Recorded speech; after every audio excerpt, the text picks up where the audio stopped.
for the rest of my life or for the 40 years that I'm reading books. And today I have my special guest. He's a professor of consumer behavior, entrepreneur, neuroscientist, and award winning author of the book The Invisible Game. No other than Mr. Kai-Markus Müller. Hi, happy to be here. Welcome, Mr. Kai, on Book 101 Review. And can you please introduce more about yourself that I miss? Well, that was quite a good intro. My name is Kai-Markus Müller. I am a professor of consumer behavior at HFU Business School in the Black Forest, Germany. I teach all kinds of fun things such as behavioral economics, consumer behavior and statistics, and general psychology.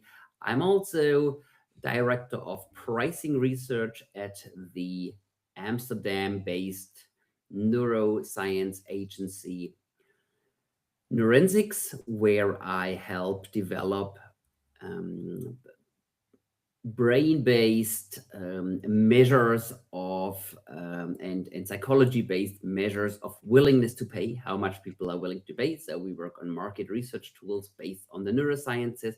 And I'm also chief of behavioral strategy with the Austrian dynamic pricing company Rateboard.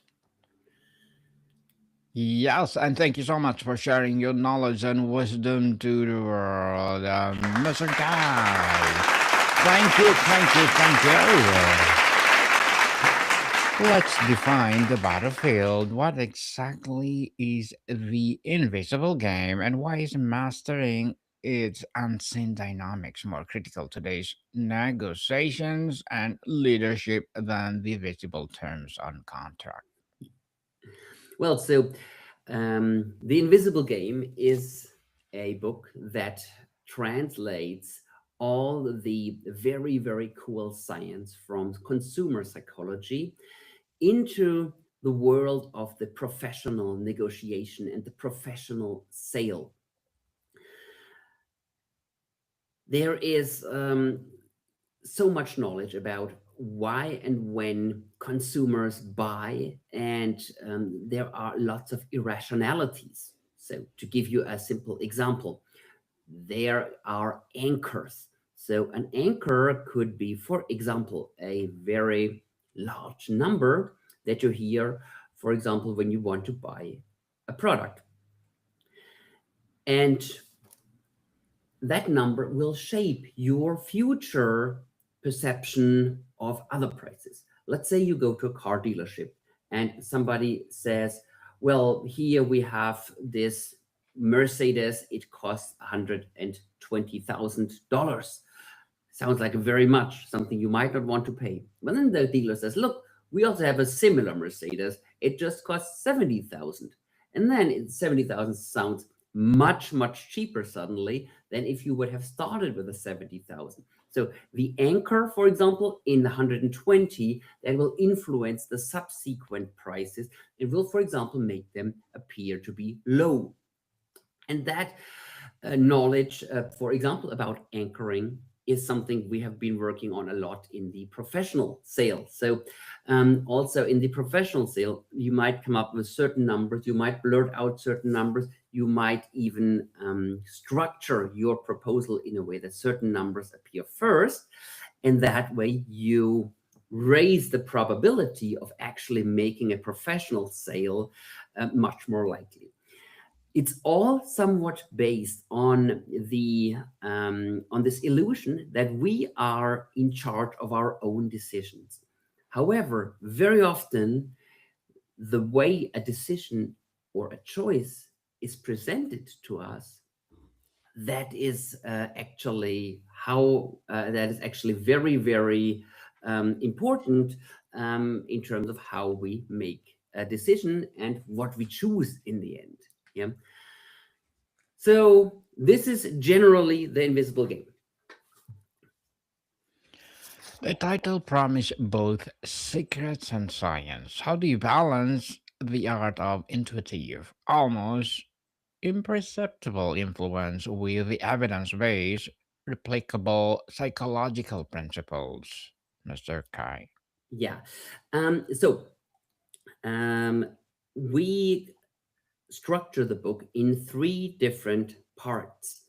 The first one is building our situational awareness, being aware of situations. The second one is how to defend prices and how to defend your proposal. And the third one is how to structure and how to offensively present your offers. And what you are currently referring to is actually the very first part. Our minds are structured in a way that we use our ratio and we use our implicit knowledge and our implicit thinking.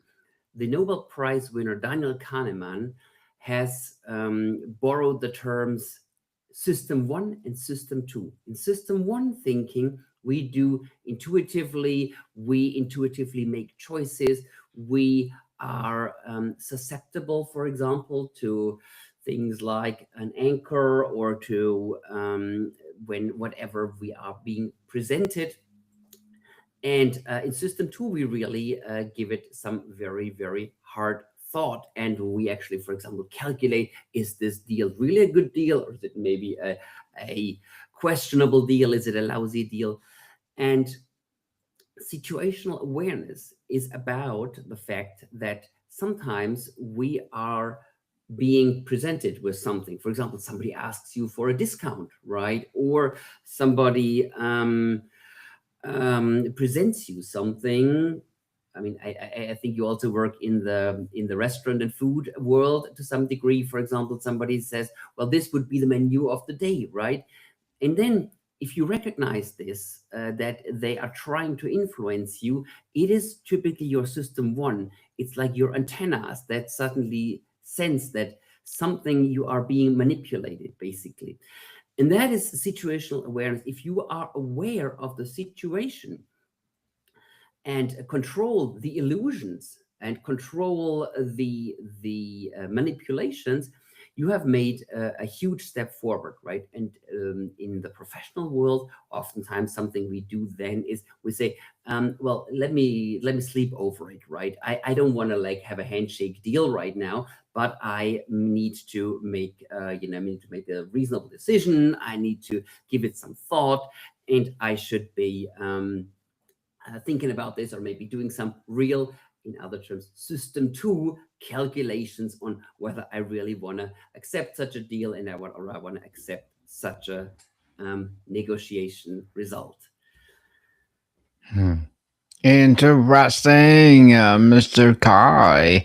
Is this game anyone can learn to play well, or does it require a certain innate disposition? Are we talking about sharpening natural instinct or installing a completely new operating system? Oh, I love this question. This is actually one reason why we wrote this book. Surely there are some natural players who can really play this game naturally, but anyone can actually learn it.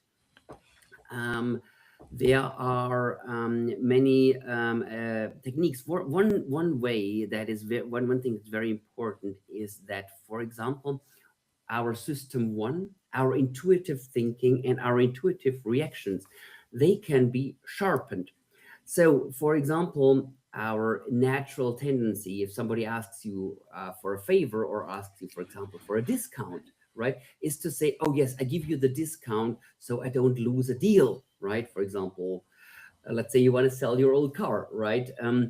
And then somebody asks you for a discount, your intuitive reaction may be, oh, well, okay, I'll give him the discount. And so I sell the car, right? But also in very big deals, in big professional sales situations, somebody may ask for a discount, and then our intuition may be to say yes. And one thing that we should be learning is to say no, first of all, to such requests, and then afterwards, we can still think about the negotiation, and we can still think about whether we want to reduce the amount, or whether we want to give someone a discount or not.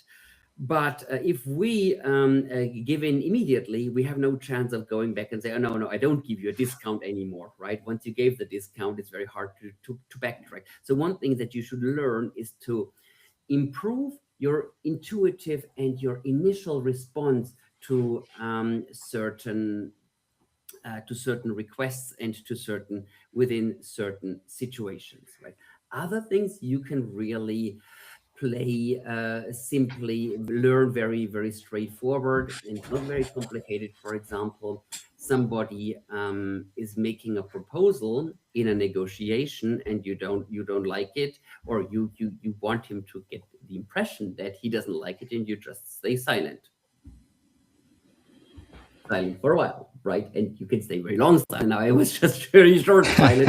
But, immediately I recognized you breathe in and were wanting to say something, right? And this is a very nice technique when you are in a negotiation situation and just stay silent. It becomes very uncomfortable quickly, and you want to say something. Yeah. So these are things that are relatively easy to learn. They just need to be applied in a smart manner. The psychological architecture, Mr. Kai, what is the most powerful and most overlooked psychological lever for shifting someone's position before you even begin to negotiate terms? Exactly. So that's another great question. And the one thing that has been shown in many different scientific studies, but also in many practical aspects, to be very valid and very, very powerful is the so-called anchor, right? We've touched upon that previously already, but setting a first number out, giving a first number out there is something that is very, very strong. And there are many aspects to anchoring. Like there is thousands of scientific articles, and some of the most fascinating results we've been explaining and applying in the invisible game. For example, is an interesting observation and an interesting scientific finding is that when you are negotiating and you're setting out an anchor, the anchor will stick much better when you have when it looks unrounded and it looks very sharply calculated. What does that mean? So I'll give you an example from a friend of mine. He owns his own law firm, and he agrees on what I explained to him, because what he said, well, sometimes they have settlements, and is that if one side proposes a settlement in a law in a legal dispute about 50,000, the discussion is about the 50,000. If, however, a side proposes a settlement of 50,250, suddenly the discussion is about the 250 and no longer about the 50,000. So here you see a precise anchor will be sticking much better than a seemingly rounded anchor. So this is one way of one important part of anchoring: anchor precise, anchor high. You oftentimes cannot anchor high enough. The higher you anchor, oftentimes the better, right? So if you say, I have another story. That is a story of my of that I a cousin of mine. He visited me, and he came with a new Hugo Boss cashmere sweater, nice sweater, but I said, well, it's a good, cool new sweater, huh? And he said, oh yeah, this sweater was a bargain. It was only 250 euros. So it's a bit Mhm. of an absurd statement. Isn't that never a bargain to have it buying a sweater for 250 euros? What had Mhm. happened? He had gone to the shop and was looking for business sweaters, and he met a genius salesperson. And that genius salesperson showed him a first sweater. My cousin tried it on. He wanted to buy it, but then he recognized that this was a Prada sweater. And the Prada sweater cost cost 800 euros, right? So therefore, he thought that the 250 euro Hugo Boss sweater was a bargain because he had been anchored before, right? And so this is something that many businesses have have trouble understanding, right? The Prada sweater in this case is actually in the store to sell the Hugo Boss sweater.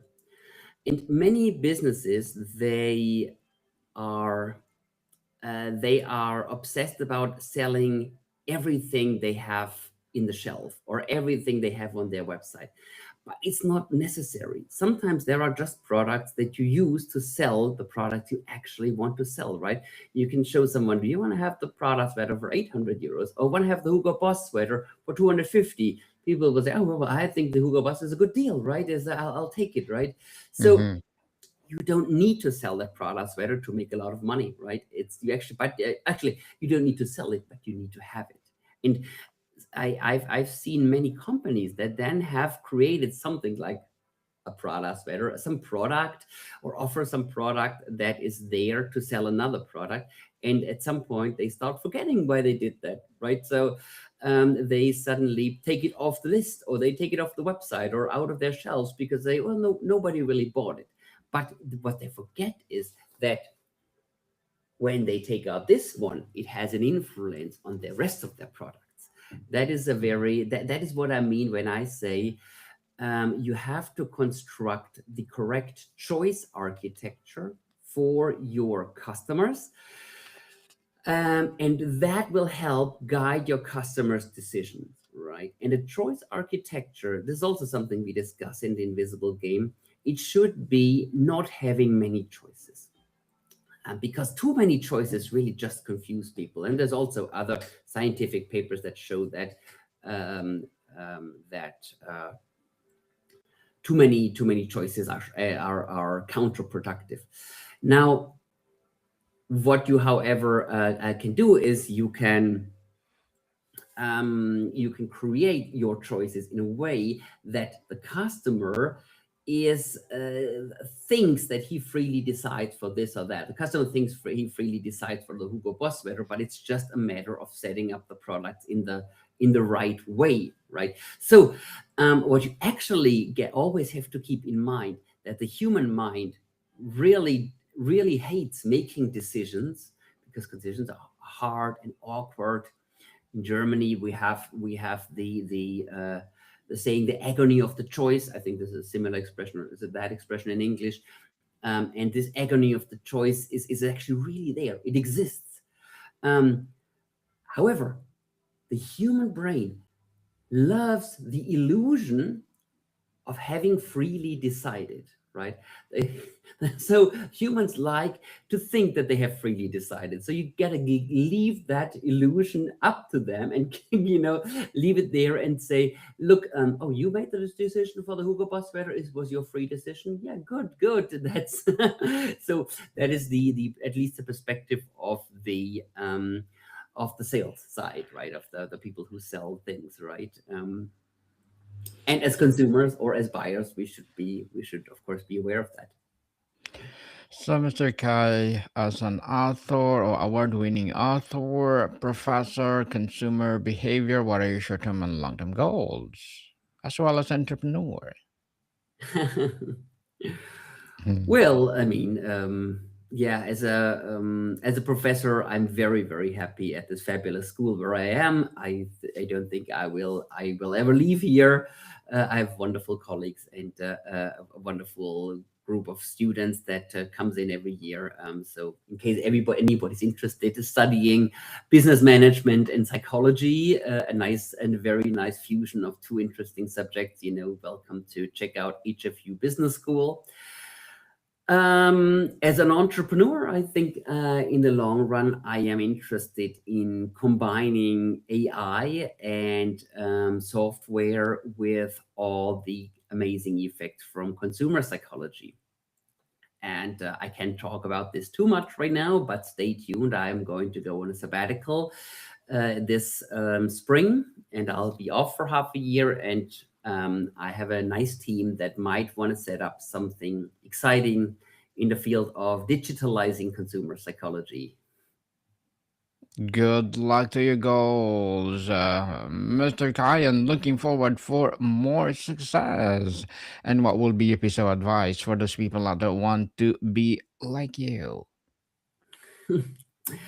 Well, go and do what really interests you, right? I have had many, many different careers and many different tweaks and twerks. I started off in construction. My father was an architect, so for 2 years I worked in construction and construction drawing. Then I studied psychology. I did my PhD in the United States with neurophysiology. Then I went to do pricing consulting. And if you like what you do, you will be successful somewhere, and you should not be afraid of too much afraid of and not too much worry about things early on. Just to do what you like. Be like Daniel. Do your podcast if you like it. Be like Kai. Write a book if you like it, and you should be successful, right? Mhm. You should like what you do. Yes, you need to love what you are doing so that even you're tired, you have the dedication to do it. For Exactly. sure. Thank you for that advice, Mr. Kai. And can you please recommend a book of books that influence your journey? Yeah, so beyond the Invisible Game, there's a bunch of really amazing books. I think something that everybody should have a look at is a Nobel Prize winner Daniel Kahneman's Thinking Fast and Slow. This Mm-hmm. is a bit more, it's very readable, despite the fact being written by a Nobel Prize winner. It's a bit more the theoretical and academic basis of what we do in the Invisible Game. In the Invisible Game, we do a lot of practical um, ideas and practical approaches, and that's a bit. So Daniel Kahneman, Thinking Fast and Slow, is really a bit of the academic basis for many of the things that I do. I also like Dan Ariely as an author. Predictably Irrational is really an incredibly smart book. Well, yeah, there's lots of books that I really like. Well, thank you for that. Books, Mr. Kai. Thank you, thank you. So, looking beyond deals, how do principles of invisible game apply to leadership, building company culture, or creating lasting change? Yeah, so it's important that you understand the principles, right? You understand that you got to understand the psychological principles, whether you take them from my book or you take them from another book. Understanding behavior and understanding behavioral principles is really important for good leadership and for good company culture, right? um, some examples that we bring here is, for example, when you are when let's say somebody comes to your company, and your major client comes and once says you have to cut your prices by 30%, otherwise we can't continue business. One thing you should be doing is you shouldn't be let that anchor sink into your corporate culture. Instead, you should potentially try to anchor as few coworkers as possible with that potentially, I don't know, a company life threatening request. Yeah, other than that, be aware of the fact that people make a lot of implicit decisions. People are not necessarily rational, um, and that needs to be always taken into account when dealing with people. That's not because people are evil or people are nasty or want something bad, but it's just a danger of being misunderstood, or yeah, that individual statements or so may be misunderstood, and that can be leading to long-term implicit problems. So always have an eye on your team, have an eye on the communication culture, have an eye on what goes on between the lines in order to run your company successfully. Mr. K, before we wrap up our discussion for today, I'm inviting you to please do listen to my other podcast, people. My other podcast, because my abstract essay is already in fifth season. Abstract poetry in its third season, and of course, my book 101 review in its sixth season this year. Comedy 101 third season, and my food 101 in sixth season as well. Geography 101 love letters, movie 101 review, music 101 our fourth season, science 101, sex 101 in its third season, and my baby podcast.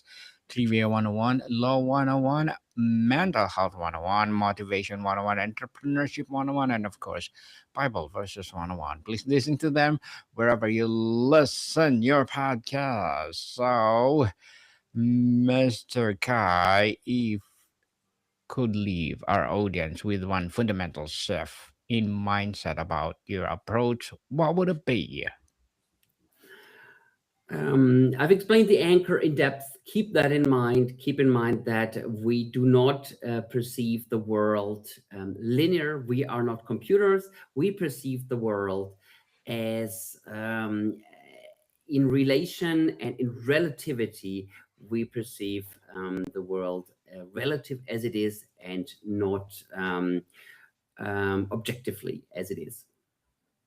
Yes, and thank you so much for sharing your knowledge and wisdom to the world, Mr. Kai. Thank you so Thank you. much. Thank you. Thank you. And can you please invite our listeners to support your book, your advocacy, or whatever projects that you're doing right now? Yes, so if you are interested in my book, you find it anywhere in any good bookstore. Yes. And yeah, if you are interested in booking me as a speaker or as a coach, check out my website www.kai-markus-muller.com. Yes, people, let's support Mr. Kai because if we support him for sure, more and more empowering books like this to rise, more and more empowering coaching for sure. So I have one more question, Mr. Kai. What's the biggest mistake experts make when they are think they are playing the invisible game, but are actually being obvious and tactical? The biggest mistakes that they make. Yes, So please. the biggest mistake is when you are afraid of high numbers and when you believe you want to sell something and you actually have the idea that there is a threshold in the market and there isn't one. So you believe that you can charge 100 euros or $100 for your product, and you must stay at 99 euros or $99. And indeed, the customer would be willing to pay much more. Then this price threshold of $100 is not in the mind of the customer, but it is in the mind of the salesperson. Mr. Kai, thank you so much for your time. Thanks, Daniel. Maricon people, see you soon.